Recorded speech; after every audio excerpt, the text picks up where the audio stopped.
Well, hello there, motherfuckers, and welcome to your Raw review. I say this every week, but why even bother?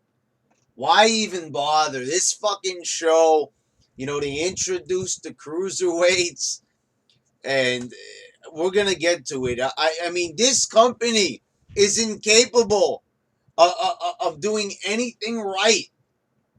They could do nothing right. They don't even try. Don't fucking tell me that this is trying. I don't care.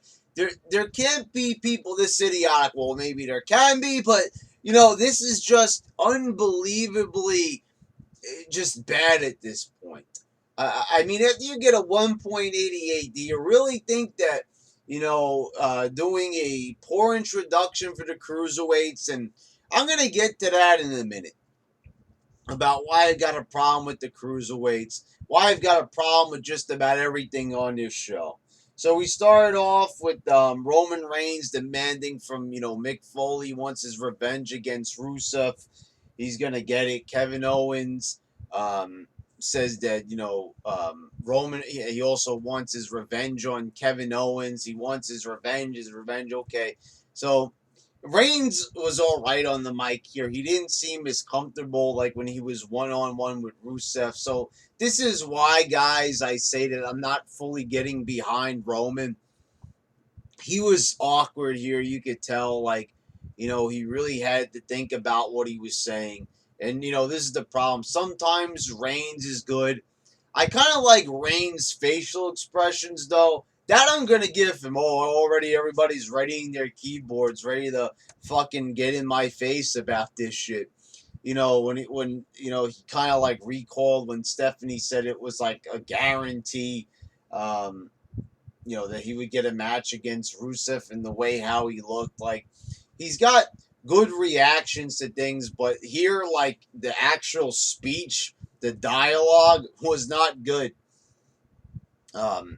You had Seth Rollins, looking at Kevin Owens as he came down the ramp for his match. They don't touch each other. They're just looking at each other.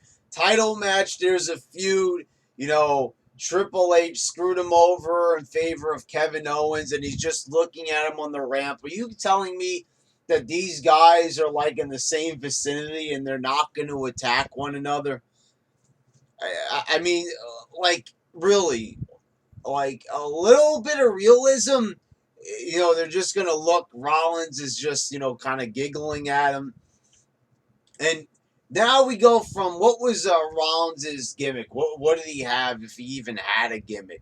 It was the cocky heel. Now he's a face. And, they're going to go with the generic renegade character, but not really. They're going to show him later on the backstage segment with Stephanie where he says, used to be a shrewd businesswoman, but now you're starting to crack. Oh! I mean, that's it. This is all we get from face Rollins. You're starting to crack. How about taking a real shot at Stephanie? Jericho used to call her a dirty, rotten, bottom-feeding trash bag whore.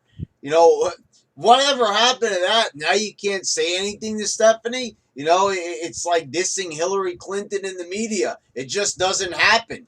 I mean, really, like, Stephanie is such an easy target. She's such an awkward, goofy. She's hot. She's got big titties, but she's got a great body. But the thing is, she's like a fucking goof out there. The personality is unattractive. The personality is not entertaining. She sucks. She's horrible. And I know they want to replace her. They know they want to take her to replace Vince McMahon, but she's not the next Vince McMahon. She's not even a quarter, not even 0.00001% as good as Vince McMahon. Vince McMahon made being a heel into an art form. She's making this into a fucking headache. I get a headache every time I have to listen to her. Holy shit. So Seth Rollins and Rusev, they battle up the ramp. They get a double count out. And here's the thing I noticed. They just fuck announcing decisions anymore. Is it a no contest? Is it a double count out? We just have to guess. The ring announcers don't do their jobs anymore. They don't even announce decisions. They're just like, oh, that's what I'm saying when I say nothing matters in WWE. They don't even announce the finishes anymore to matches. They don't even have the fucking ring announcer announce from ringside. Oh, it's a double count out. Remember Tony Trimble used to announce that? Well, not anymore. Fucking JoJo's just fucking sitting there, and she's just, I don't know, she's doing her makeup. I don't fucking know. She's cleaning out her vagina. I don't fucking know. I don't know. Seth Rollins climbs up on the announce table. Michael Cole says we're high above the arena. Oh, you're high above the arena. That's why you're next to the fucking front row? How is that high above the arena? I mean, okay, it's a crossbody, but, Rollins, that was no higher than something from the top rope. It looked even lower than the top rope. I'm not trying to diss the man for falling onto the concrete floor, but don't try to sell something that it's not. You're not high above the arena. We can clearly see you're not high above the arena. Braun Strowman defeated Sin Cara. Sin Cara was, hitting Braun Strowman, but he was not falling down. He finally does a new move, the power slam, catching Sin Cara in midair. And, once again, we're just kind of really here with the squash matches. We're not really getting anything out of Strowman. They have nothing for Strowman. So why did they break him up from the Wyatts and put him on Raw if they had nothing for Strowman? I don't fucking know.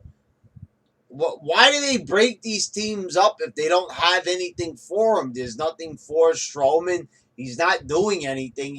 This is the second match against Sin Cara. Well, at least this time, he didn't win by countout.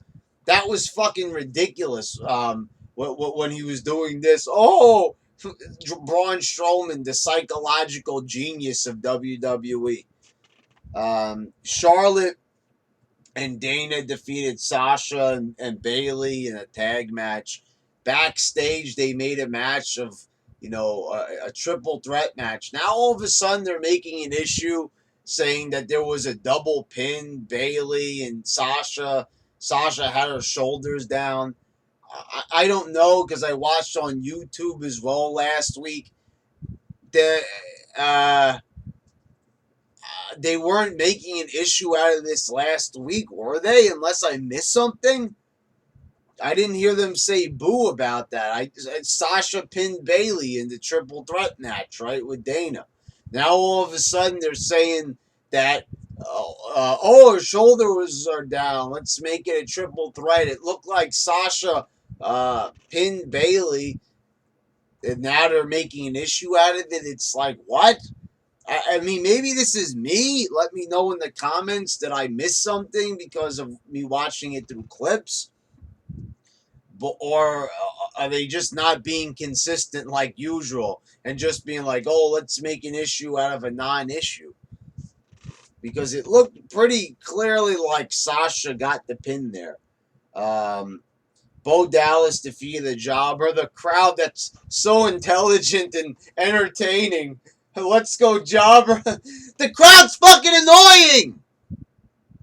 I've had it up to here with these fucking crowds. It used to be entertaining for a short time, but now it's fucking mind-numbing already. They make the show fucking worse. Let's go, Jobber. Really? You're really gonna cheer for the Jobber? Is this funny? Is it? I know, we used to say that this was ironic and stuff. These fucking hipsters with their irony. We're so ironic here, right? Chanting for the Jobber. It's fucking stupid. It's a waste of time. If you guys don't enjoy the show, don't go to the show. You're just going to the show to troll? You're just going to go there to fucking troll? What a fucking waste of time. What a bunch of fucking idiots. We're going to the show to waste our money, waste our time. What a bunch of fucking morons. What a bunch of fucking Neanderthals. What a bunch of annoying fucking nerds. Yeah, let's go, Jobber. Yeah. you know what? Let's how about get the fuck out already and stop this fucking bullshit already.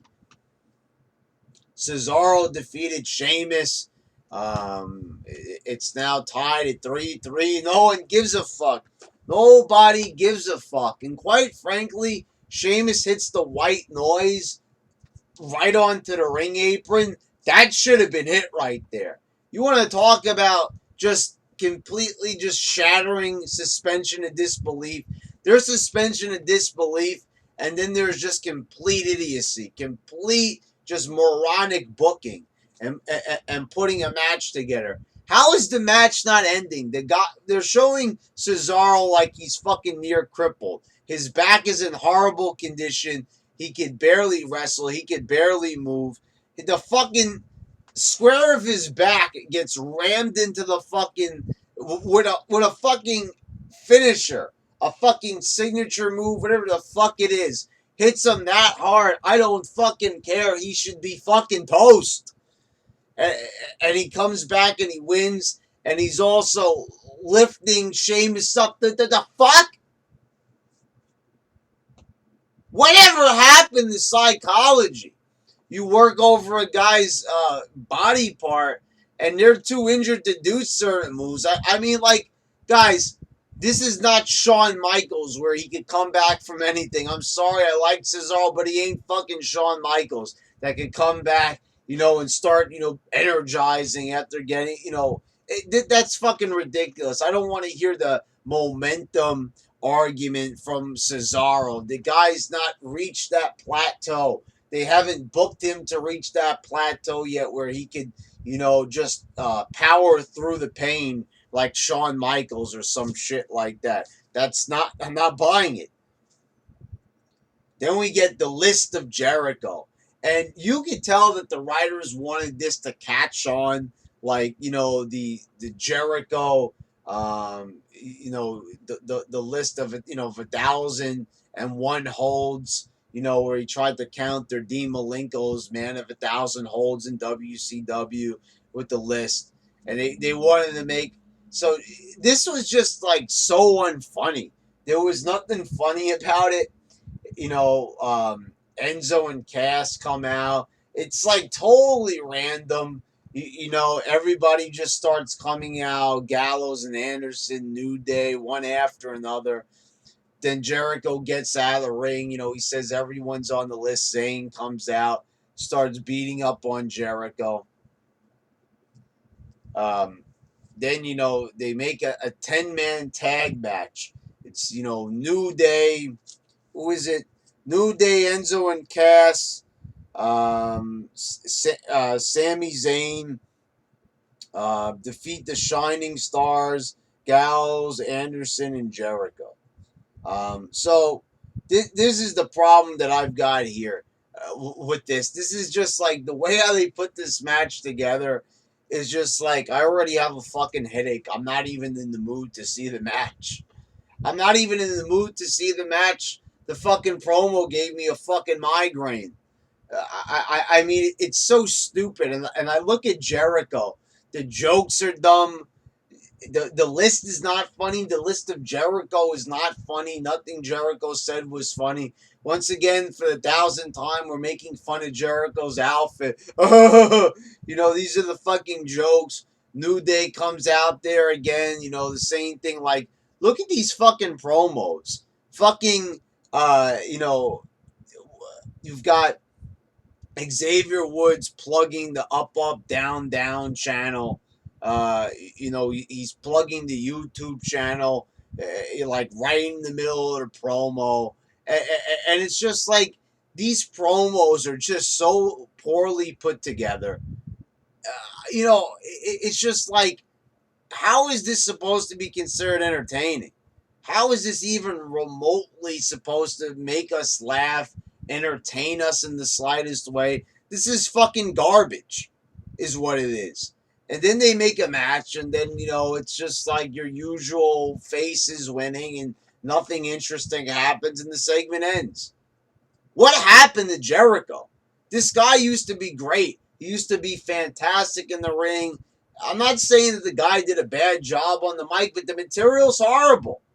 They gotta at least get him off the script, give him something better to work with, because this shit is fucking horrible. You know, they've done so many different things with Jericho. Drink it in, man. The gift of Jericho. I mean, all right. You know, I see they're trying to be creative, but there's a difference between trying to be creative and just not being good at it. And they're just not good at it. Just not good at it. They don't know what the fuck they're doing. It's quite obvious that, you know, some people have a knack for it and some people don't. This is why I don't get like why people for so many years have talked shit about Vince Russo. The guy gives all these ideas, even if you didn't like it, he gave life to wrestling, color to wrestling. Didn't matter if it was an item on a pole match. Let me ask you a question. Like, really, would you rather see the Viagra on a pole match, or would you rather see this fucking horrendous segment? You know, at least you're still talking about that shit years later. I mean, let's be honest. Do you want to, you know, have memorable moments? You know, like, I mean, come the fuck on here, is basically what I'm saying. When are people going to admit it's not a problem with the talent? You know, or they're saying, oh, the talent pool's so shallow. Okay, that might be a problem. They probably need more star power. Yeah, we notice. But it's the writing. If they had good writers, we could have good characters. We could have a good show. We wouldn't have to sit here watching these fucking terrible ass segments. These segments that are so fucking horrible, I can't even fucking stand it. I can't stand how horrible these promos are, these segments. Fuck. So we get the Cruiserweights are finally here on Raw. We're finally going to get to see our Cruiserweights. So TJ Perkins, you know, people were asking me in the comments. I responded to one person saying, why did I not talk about the Cruiserweight Classic? Brad, we know you have the network, motherfucker. We know that you got the network there, and you're not, you know, you're watching your old Nitros there. You know, you're watching your old Raws and pay-per-views, the nostalgia, the good times in WWE. But why you're not using it to watch the Cruiserweight Classic? The Cruiserweight Classic that was won by TJ Perkins last week. You know, so why am I not watching the Cruiserweight Classic? Why am I not talking about the Cruiserweight Classic? Why am I not watching the Cruiserweight Classic, you know, as a way of just reviewing here, you know, just giving you guys a review? Because here's the thing. I watch Cruiserweights every single fucking Monday night. I watch Cruiserweights every Tuesday night. We just had a fucking Cruiserweight as Universal Champion. His name was fucking Finn Balor, the guy that you praised. And quite frankly, everybody wrestles a Cruiserweight fucking style. Seth Rollins wrestles a Cruiserweight style. Sami Zayn wrestles a Cruiserweight style. I mean, the fuck? You know, everybody wrestles a Cruiserweight style. None of these guys, they're all fucking Cruiserweights. Every single fucking one of them. So, you know, all this stuff that we're seeing is not very impressive anymore.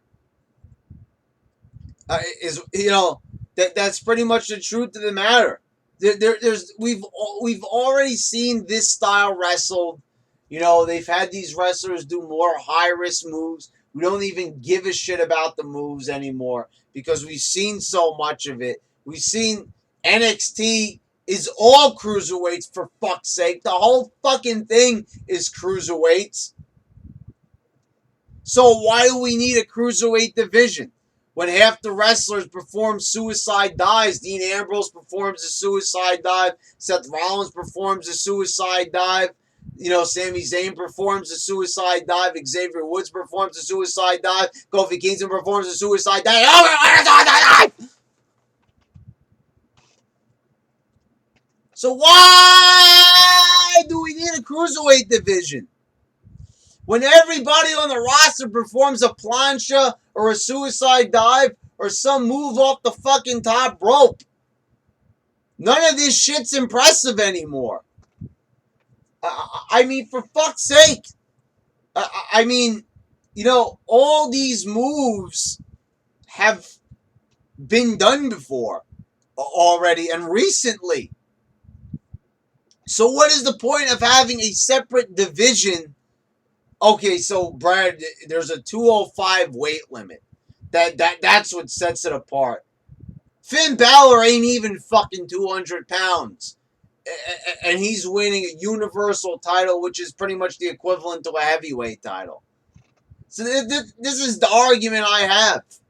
So when you've already had a guy who's a cruiserweight winning the heavyweight title, you're already showing that the cruiserweight title is fucking meaningless. Because Finn Balor was like even smaller than half these guys. So who do you have here? Grand Metallix, Rich Swann, and Cedric Alexander. Brian Kendrick wins. TJ Perkins ain't even on the show. Hey guys, want to know the star of the champion even of your fucking cruiserweight division? We don't fucking care. We're not going to show him. Mick Foley's going to do an introduction. They might have mentioned him. This is basically the number one contenders match. Oh, wait, what? So when's the match? Oh, this Sunday. And we're going to start building it up now? All right. Okay, so positives. Brian Kendrick won. I like Brian Kendrick. And, they explored his character in TNA. We found out that the guy loves cookies and shit like that. But Brian Kendrick at least has charisma. Brian Kendrick is weird. The Wizard of Odd, they're calling him. If they could build on that character, all these other guys are fucking boring. I see I see two dudes and the luchador, and that's about it. So thank God they knew to at least have Brian Kendrick win, a guy that some people know. They might remember him. They had him talk about that he was future endeavored in 2009, and and it's funny. It's like how they rushed through this. Like they didn't even they just have them with a picture-in-picture promo right as they're walking to the ring. It's like, I'm sorry, but I know they're trying to streamline this, maybe try to make it look a bit more modern, try to keep things moving. But if you're gonna have a promo, they've been doing these for years. This is even before the PG era or the declining ratings era, whatever the fuck you want to refer to it as, because they've been doing that for fucking years, and those promos were never memorable. Because the human brain can't focus on the promo while somebody else is walking to the ring. You got to give us a whole screen here of the promo for us to really appreciate it. Because to me, that just is like, oh, that's just lazy. They just threw the fucking promo out. And that's pretty much what everyone's saying. So Brian Kendrick won. That's all there is to it. At least they gave it to somebody who we actually know and, has some character behind them. Then we have the main event's a steel cage match. It's non-title, of course, because they never have title matches on Raw. Reigns defeats Kevin Owens. So it's like, I love how they booked this. So the Universal Champion, who's only been Universal Champ for 3 weeks, he's already losing here. Already lost already lost in the fucking cage match. So we're gonna give it to Reigns. Reigns is gonna go in against Rusev, so he needs a win. But Owens, who's not even gonna be facing Reigns at the pay-per-view. He's going to lose to Reigns. So it looks like Reigns can beat Owens for the title. Okay. Anyway, so Rusev comes out. He got the accolade on Reigns. Seth Rollins comes out, climbs to the top of the cage, hits the crossbody. Michael Cole just cannot sell these things on commentary like JR could. That was the Shane McMahon spot, in case anybody's wondering. They had a steel cage match with Test one time, I think, in like the Mean Street Posse and the British Bulldog, and Shane climbed to the top of the cage and jumped off. So it was something like that. I forgot exactly who like he jumped onto, but it was something in the Test storyline. But it's kind of like now, it just does not have the same effect, especially after a boring fucking show. When Shane McMahon did it, we were just closing out a great fucking show. And then right after he hits the move, the show just awkwardly ends, and that's it. Okay. You don't even get a minute to digest it. It's like, that's it. We're ending the show. Wow. Once again, we've got Clash of Champions. They wanted to go off on a high note. We'll give them that. But really, guys, I mean, you look at this show, and there's just really nothing to like. You knew that they wanted to throw a cage match out there because of the 1.88. But just everything just encompassing. For us to even remotely begin to care about a cage match, they'd have to just give us a reason to fucking care at all. I mean, especially after you sit through, 2.5 hours of boring shit. It's time for a cage match. Get excited. No, I don't think so. Not after the list of Jericho. Not after, just stupid, pointless squash matches. Not after, all of a sudden, there was a double pin, so now we're just going to have a triple threat match. Not after having, a weak face character build for Seth Rollins. Isn't one of his things, one of his monikers is, rebuild, reclaim. Well, how about you're rebuilding your character there, Seth? Why don't you fucking, I'm talking to the writers now. Why don't you rebuild him as a face? Have him act like a heroic face. He came to Reigns' rescue. But when he's talking to Stephanie, this like really fucking bothers me about Stephanie. The reason why they either got to change her character, change how they write for her, get her the fuck off the show, because she's hurting the talent. With her mean face, she always has to one-up the talent. I mean, what is wrong with her? This cannot be the writers. This has to be her. She has to look better than the talent. She can't look bad. Like McMahon didn't care. McMahon pissed his pants on live TV, or simulated pissing his pants on live TV. The guy made crazy facial expressions, tugging at his ear. The guy did not care. The guy would go to any level, whatever it took to try to get talent over. That's what McMahon did. McMahon was one of the reasons that put Stone Cold over the top. And he was already popular, and he made him even more popular. He basically said to Stone Cold, do with me what you've got to do in order to get over. I'm going to help you out. You're going to be able to one-up me. I mean, here's the thing. That's why the whole thing, and WWE knows it because they say it on the network all the time. Why that angle with Stone Cold and McMahon worked so well is because people saw the segment and they could relate to it. Who wouldn't want to beat up their boss? Who wouldn't want to look stronger, more important than their boss? Get the one-up on treating them bad. And that never happens.